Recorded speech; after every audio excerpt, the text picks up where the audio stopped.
When getting engaged, Peter publicly called off the engagement, only to support the orphan girl he had picked up.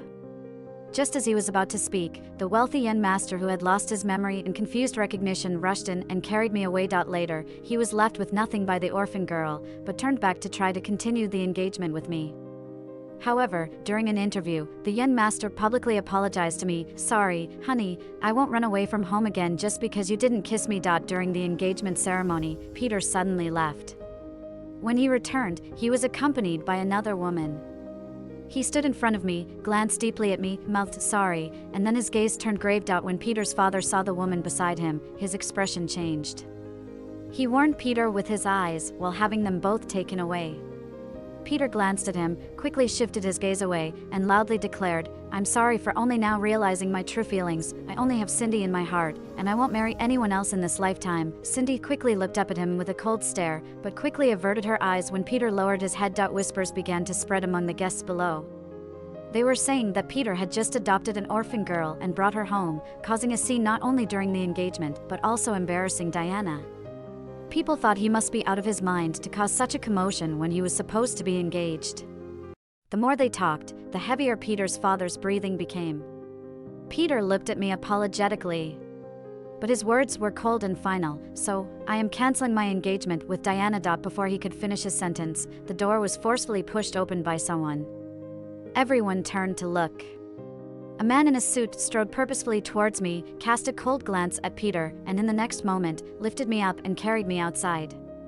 The guests were left dumbfounded, watching him take me away. As we sped away in the car, I looked at the man next to me, who remained silent with pursed lips. "Eric?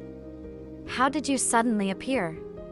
Is this a wedding or a robbery?" Eric avoided eye contact, clearly indicating he didn't want to talk.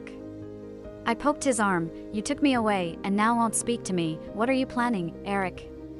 Still, Eric remained silent. We rode in silence until the car stopped. I made a move to open the door. "Fine, if you won't speak, I'm going home."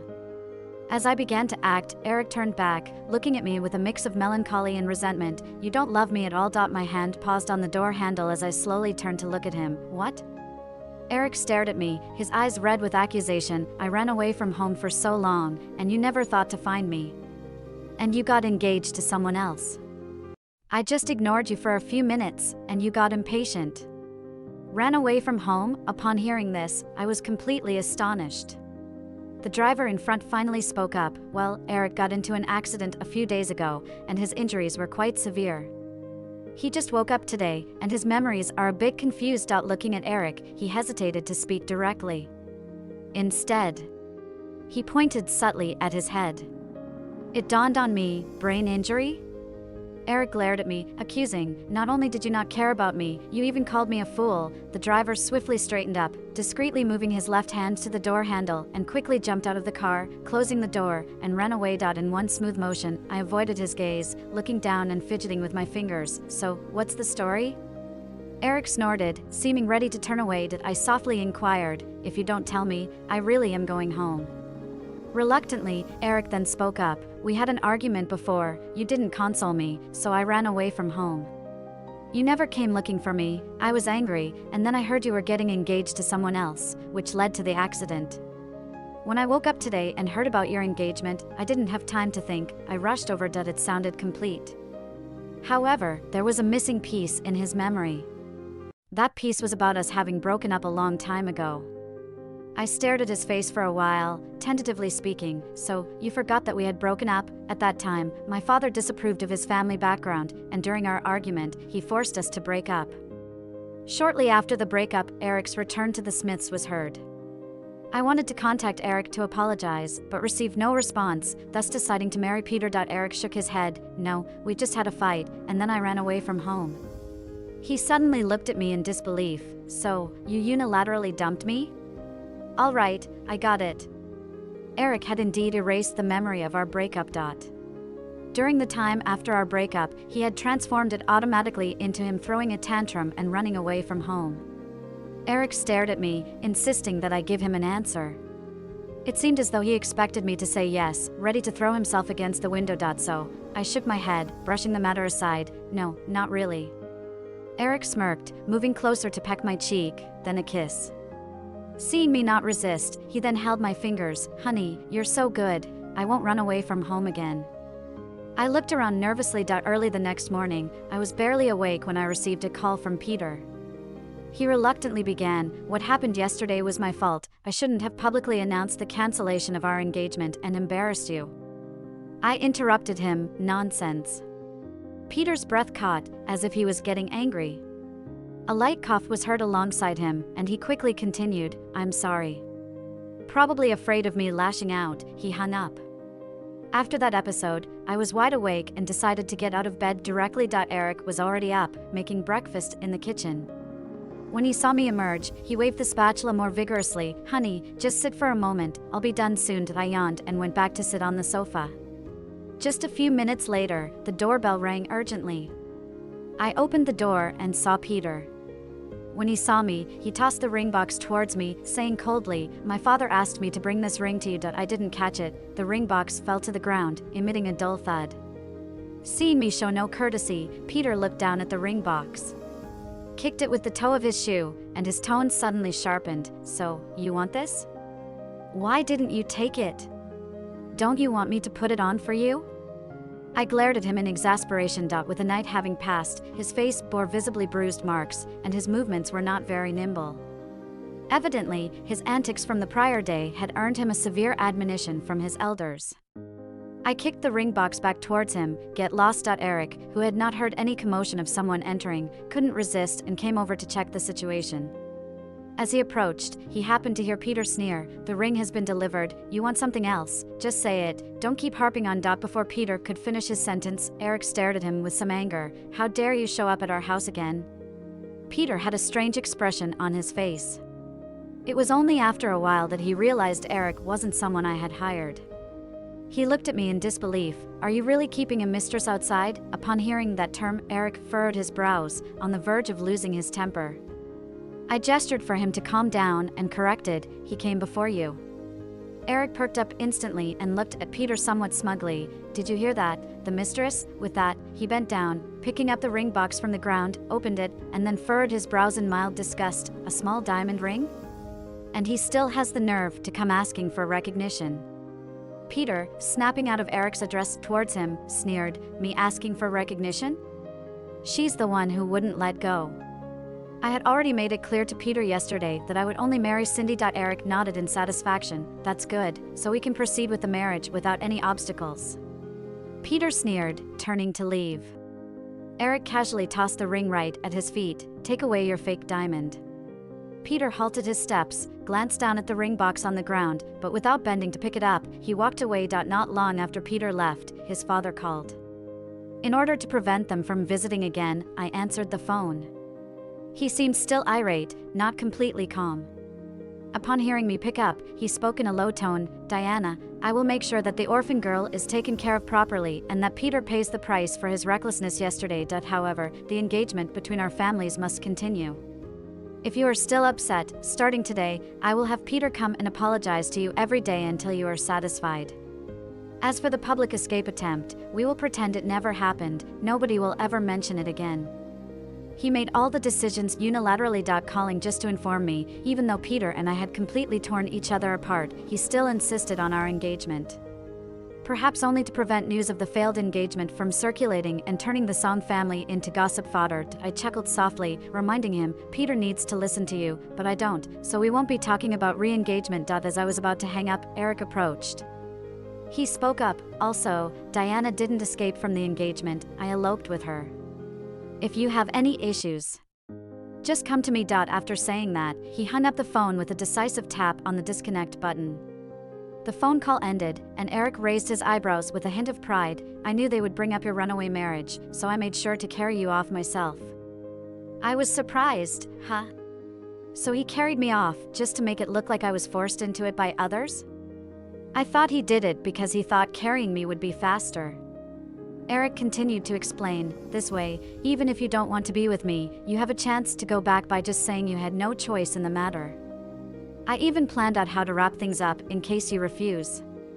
I couldn't help but interject, "It took less than half an hour from the time I woke up to when you carried me away, and you had such a comprehensive plan already?" It doesn't seem like the actions of someone with scrambled brains. Suddenly, Eric fell silent. I stared at him, trying to read something from his expression. Faced with my persistent gaze, Eric quickly caved in. He mumbled, "I've been planning this for a while. When news of your engagement spread, I was already thinking of how to elope with you." I almost burst out laughing at his audacity. When we first broke up, we had a cold war for a while. He would check my social media every day, occasionally pretending to like my posts by accident. I would go through our chat history every day, also pretending to accidentally tap on messages. Neither of us was willing to make the first move to reconcile. Eventually, I decided to be the one to initiate. I transferred the last payment before we broke up to Eric, waiting for him to make a move. I had it all planned out. If he spoke to me in a slightly better tone, I would give in first as a gesture of reconciliation. But to my surprise, after receiving the money, Eric just replied with an okay. I stared at the screen for a long time, waiting for the next message that never came. Instead of the next message, I received news of Eric returning to listening to the Smiths. In frustration, I blacklisted him, only to end up being forced into an arranged marriage with Peter. And now he had the nerve to tell me he had planned to elope with me. The more I thought about it, the angrier I became. I glared at Eric for several moments, then stood up to go back to my room. Eric followed suit, cautiously stepping closer. Pointing to his head, he said, "You know my brain is messed up right now. I'm not thinking straight, so you have to give me a chance to explain." Despite his serious tone, I almost burst out laughing at the pitiful sight. But then I remembered his aloof okay response, and my anger flared up again. So I spoke up. "After we broke up, why were you so indifferent when I transferred you money?" Eric tried to think for a moment, then his tone turned a bit despondent. "I thought you were trying to set boundaries with me, so I decided not to engage with you anymore." Decided not to engage with me. But decided to elope. And even planned how to ensure my safe return if I didn't agree. Eric, standing next to me, started to play the victim. "You know my brain is messed up. I didn't understand your intentions at that time. Please forgive me." I turned away, trying to appear serious. "Cut the act, you weren't brain damaged back then. I may not have many good qualities, but I have a good memory. I can still remember who used to badmouth me behind my back in elementary school." Eric paused for a moment, then quickly tried to make up for it. "I've always been stupid, and you are so smart, I just couldn't keep up with you. It's normal, right?" The flattery left me feeling oddly satisfied.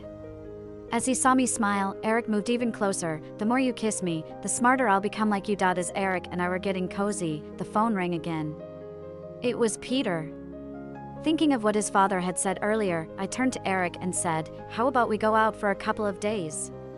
Let's consider it as avoiding all the chaos. No matter how many times they come to apologize, they won't find us." And knowing Peter's father's personality, my father might soon join in too. Eric didn't hesitate and nodded, "Okay." I added Peter's number to the blacklist, then got up to pack our bags. However, Eric gently pulled my hand, enclosing me in his embrace, and softly said, "Before we go on this trip, could you give me a proper status? Otherwise, it will seem like we are eloping." My expression must have given away my confusion, as Eric fell silent for a few seconds before listing reasons to convince me. With my father's recent visit in mind, I sarcastically added, "I could just show them the marriage certificate and threaten to report them for bigamy, right?" Eric nodded in agreement. "Exactly, baby, you are so clever." Because we couldn't officially get the status, Eric remained silent on the way to the airport. He appeared to be on the verge of breaking down. I made up a lame excuse, saying, "I'd like to wait until you regain your memory before going through with such an important decision." Though Eric remained silent, the chauffeur in the front couldn't help but chuckle. Annoyed by this, Eric turned to him and said brusquely, "Want to try me chuckling?" The chauffeur straightened up immediately, avoiding making eye contact with Eric. I raised an eyebrow and asked Eric, "What do you think?" Eric glanced at the nervous chauffeur, then reluctantly said, "It's fine." Despite his words, he still looked disgruntled. Afraid he might completely shut down, I spoke frankly, "I can't go home now, and I can't give you the status you want." Knowing my father's personality, he might already be on his way to pressure me, especially after I spoke to you on the phone without considering Peter's father's pride once again. Bringing up the issue of the status at this moment might escalate things further. Eric raised an eyebrow and glanced at the chauffeur, who met his gaze through the rearview mirror before quickly looking ahead again. Eric started to speak in a friendly tone, but right before he could reveal another silly idea, his assistant interjected with a frustrated expression, "Eric, I can't steal documents for you. I don't even know where they are kept. Moreover, if someone finds out, the assistant to the CEO involved in such shady business? It will be a laughingstock." Eric tried to entice him. "I'll give you a 6-month paid leave and a bonus." The assistant hesitated visibly, but in the next moment, he shook his head like a tambourine. No, I can't skip a day of work. I feel uncomfortable all over my body without doing something good. Even if I tire myself to death, I must maintain my integrity." Seeing him sweating nervously, I nudged Eric. "Why don't you go?" Eric murmured, "What if I fail and get caught? Wouldn't that be embarrassing?" So, he chose to spend money to convince someone else to do the task. I sighed deliberately, but I think you are not sincere in your attempts. After a brief thought, Eric proposed, "What if I let my dad take the initiative to help us? Would that seem more sincere?" I yawned and nodded. Yes, it might. As for how to make my father take the initiative, that would depend on him. Eric fell into deep thought. The assistant shot me a grateful look. In his eyes, I was shining brightly. From that day onwards, Eric spent all his free time thinking about how to win my father's favor. When I came out of the shower, I saw Eric holding a laptop with papers and pens laid out next to him. I walked over to see. The search bar on the screen read, "How to please your father-in-law." Eric had already filled several pages of the notebook. I casually picked it up and flipped through it. The first item was to identify what shortcomings he had in my father-in-law's eyes. The second was to show him the good he did for his daughter. Eric stared at the forum post for a long time.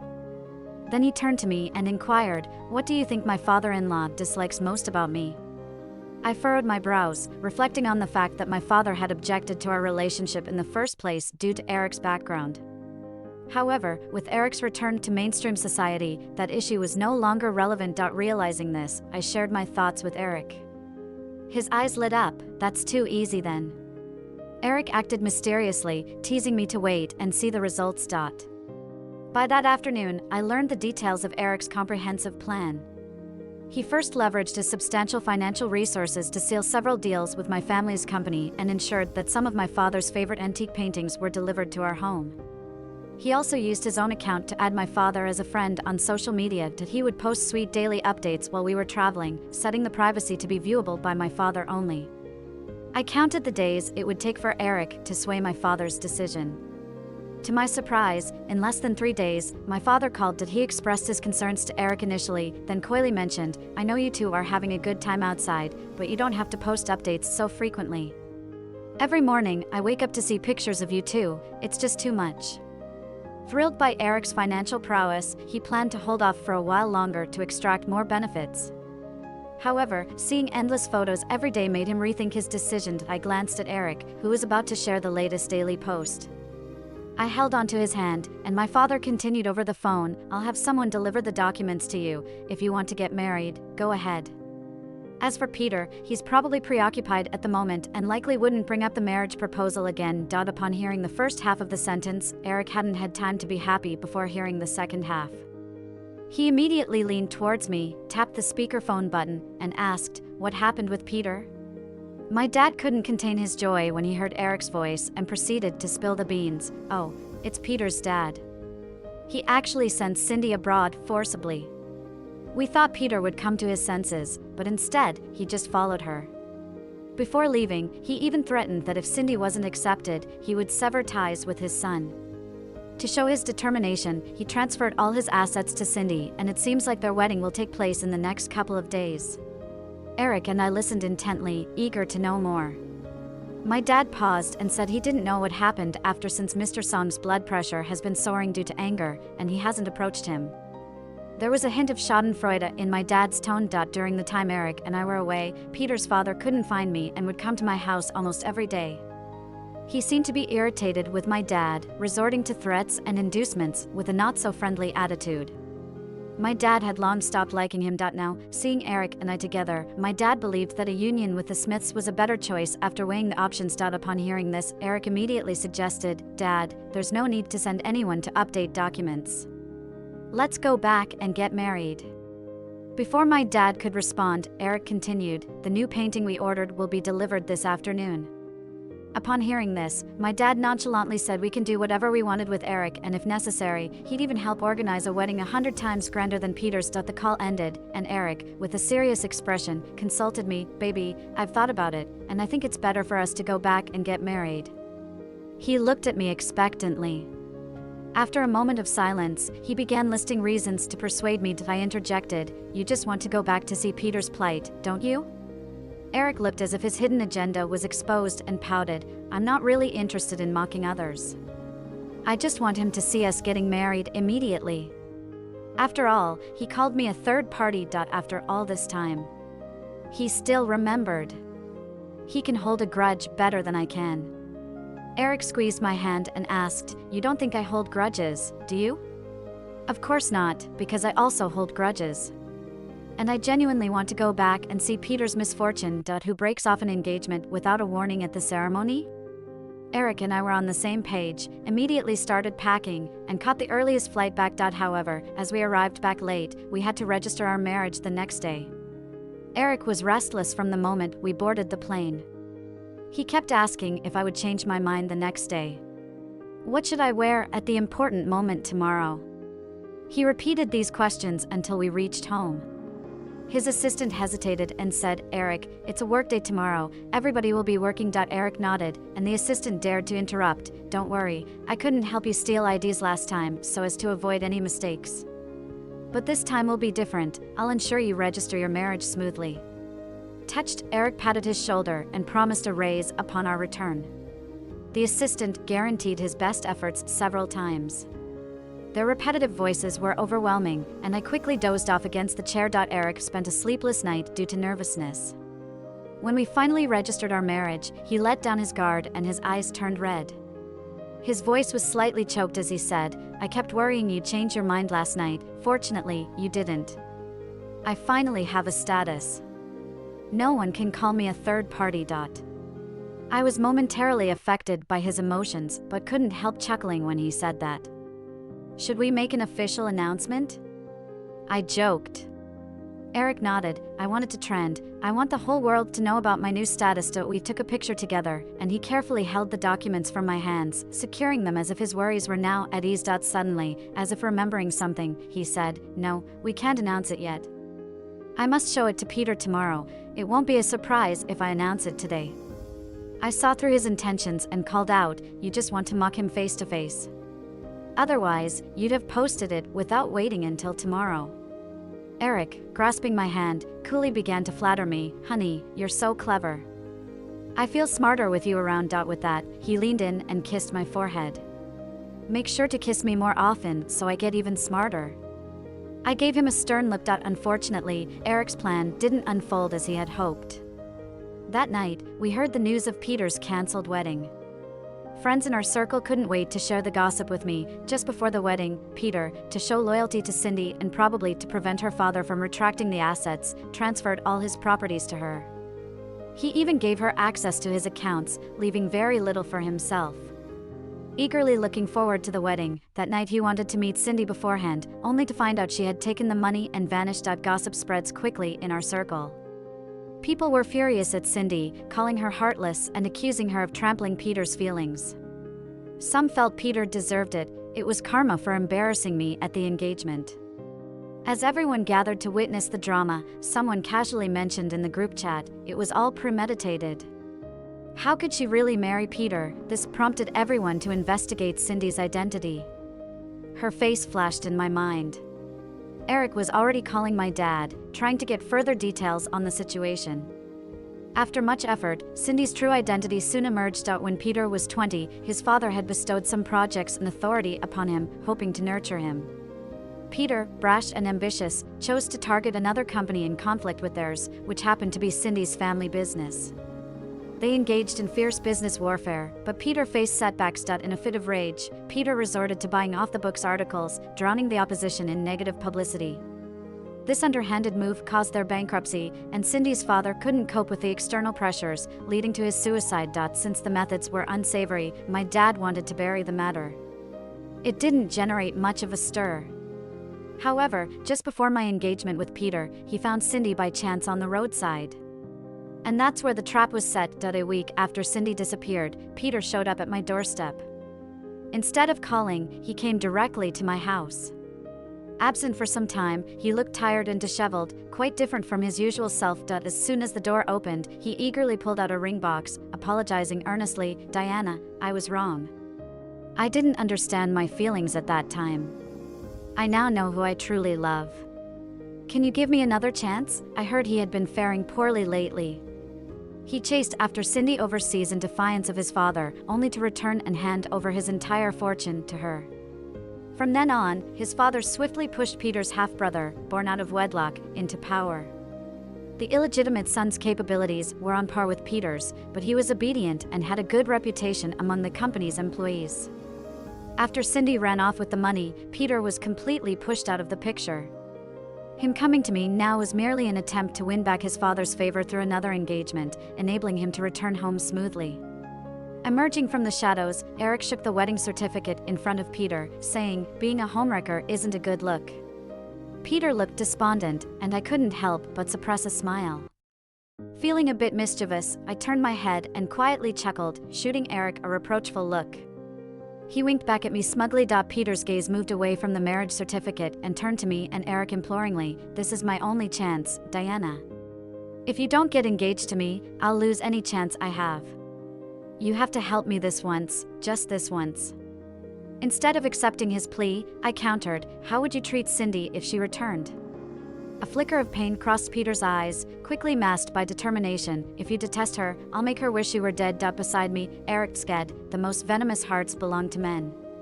He approached me, saying, "Honey, he's too wicked. Men like him are the most dangerous. Unlike me, I wouldn't be so ruthless." When he noticed my look, he quickly gestured as if pulling a zipper across his mouth, signaling me to take the lead. I looked at Peter and said, "I don't hate her because it was you who wronged her first, and no one forced you to call off the engagement at the engagement party. If you had told me earlier that you liked someone else, we could have peacefully dissolved our engagement. But you didn't, so I won't help you now." Peter, at his core, was selfish and self-centered. If I agreed to remarry him today, our family's fate would be even worse after he used our family's influence to gain victory. Peter, feeling anxious, tried to make promises and offer benefits to my dad again, attempting to pressure my dad to force me to fulfill the engagement with him like before. But my dad didn't even look at the gifts that Peter brought. He even messaged Eric and gave him another chance to mock Peter. Eric was obviously delighted with the situation. On the way home, he even mentioned giving a raise to his assistant again. After saying this, he leaned in close to me and squeezed my fingers, saying, "Honey, I'm not a wicked capitalist this time." Seeing his expectant expression, I followed his lead and praised, "Wow, you're so good." The assistants in the front row couldn't help but stifle their laughter at my insincere praise. But Eric didn't seem to notice and even went a step further, saying, "How about a kiss?" The assistants' smiling faces instantly disappeared. I comforted him, "Let's talk about it at home." After that, I lowered my head to check the real-time updates of Peter's situation from my friends' posts. Eric, failing to get a kiss, saw that I was still paying attention to Peter and immediately turned his face away. "I knew it. You don't really love me. You've been chatting with your friends every day recently and not paying much attention to me. You've spent more time looking at Peter than me." I was about to console him when I saw a photo posted in the group. It showed Peter kneeling at Eric's company's entrance, begging him to return his fiancé to him. I quickly opened the picture and examined it closely. Eric, seeing me ignoring him, was so upset that he was almost in tears. "Won't you comfort me?" The next moment, he asked his assistant to stop the car. I watched him intently as the assistant discreetly reminded him Eric might be running away from home. Seeing Eric a mere 5 meters away from the car, I couldn't believe it. Running away from home? The assistant also noticed Eric and felt embarrassed. He hesitated for a moment before mustering the courage to speak. "Maybe he's afraid you won't find him, so." I tossed my phone onto the seat and got out of the car. Walking up behind Eric, I tapped him on the back. "Hey?" Eric turned away without moving. "Honey?" I turned to face him and said, "I wasn't intentionally avoiding kissing you earlier. It's just that the assistant was present, and I didn't want to ruin your image." Eric's tense expression softened a bit. After a moment of silence, he said, "When he's not here, will you kiss me?" Before I could nod, the assistant stepped on the accelerator, driving the car away. Eric turned to me and said, "He's gone." Surprised, I asked, "You could hear that?" I tried to come up with an excuse. "It's not appropriate to do it in public." Eric smiled. "It's all right. It's our private garage. No one will see us." I continued, "Peter is still kneeling outside your company. You should go deal with that." Eric pointed in the direction where the assistant had left. "He's gone." Unable to resist him, I lightly pecked him on the lips. But Eric wasn't satisfied. He deepened the kiss quickly. The next afternoon, Eric left for an interview. I stayed home and watched the live broadcast of his interview. Someone asked him, "We heard you just got married recently. Is there anything you'd like to say to your wife?" Eric looked at the camera and suddenly began to apologize. "I'm sorry, honey. I won't run away from home again just because you didn't kiss me." I was stunned for a few seconds, my face red and hot. He did it on purpose. Last night, I expressed my annoyance at his habit of running away whenever he didn't get a kiss from me. He apologized then, and I found it insincere. And now, he dared to apologize during a live broadcast. I paced around the house in frustration. I called the assistant and told him to inform Eric not to come home tonight. Before I could finish, I heard the car door close. Eric's voice rang out, "If I apologize like this, will she forgive me?" The assistant hesitated to respond. Confused, Eric asked, "What's wrong?" Before the assistant could say anything, Eric continued, "When should I remember to tell Diana about everything? If I remember everything, will she still love me as much as now?" The assistant coughed frantically, trying to stop Eric. But Eric didn't catch on. "I don't understand hints. Can't you speak clearly?" After a few seconds of silence, the assistant silently showed me our call interface. Eric was startled and started frantically explaining. "Honey, let me explain. I didn't remember for long either." Through gritted teeth, I said, "You can continue running away from home tonight." Before hanging up, I heard Eric angrily threatening to cut the assistant's salary. In the end, Eric chose to return home to face my anger. I glanced at his cautious expression. Coldly ignored him. He followed behind me, hastily explaining, "I really only remembered it recently, that day when Peter came over. And after I lost my memory, you clearly loved me more than before." He seemed like a guilty child. Furious, I asked him, "Why did you have to apologize to me during a live broadcast? Everyone is making fun of me." Eric looked puzzled. "Huh? Aren't you mad at me for not remembering?" I glared at him, a little, but not as much as embarrassing me like that. The memory he had lost was very short and inconsequential. If I were to be angry about anything, it would probably be him saying I loved him more than before. But I hadn't changed at all. Suddenly, a smile appeared on Eric's face. But as I continued to stare at him with irritation, he quickly became aggrieved. "You said I lacked sincerity last night, so I thought this was a better way." He added, "It was all the assistant's bad idea." Seeing him unfairly blaming the assistant, I couldn't help but burst into laughter. Seeing that I wasn't angry, Eric immediately came over and said, "You're so magnanimous, honey. You didn't even hold a grudge against me." I lightly pushed him away, saying, "Then make up for it by cooking dinner tonight." Eric's kisses rained down on me. "All right, I'll cook." But that's not what I meant at all.